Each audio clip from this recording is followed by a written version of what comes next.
La Méditerranée, d'abord, c'est très important. C'est tout petit à l'échelle de la planète, mais c'est 10% de la biodiversité marine.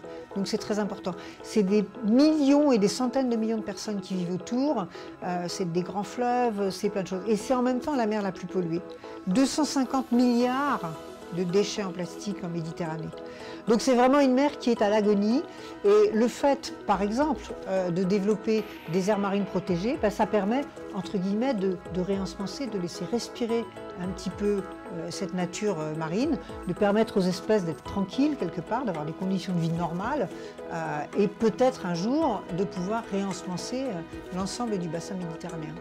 Pélagos, c'est un grand sanctuaire marin qui est d'ailleurs partagé par deux pays, la France et l'Italie, sur lequel il y a essentiellement des baleines qui nous importent parce que les baleines, elles sont au bout de la chaîne alimentaire et on voit bien qu'elles représentent quelque part toute la vie et toute la pollution de la Méditerranée.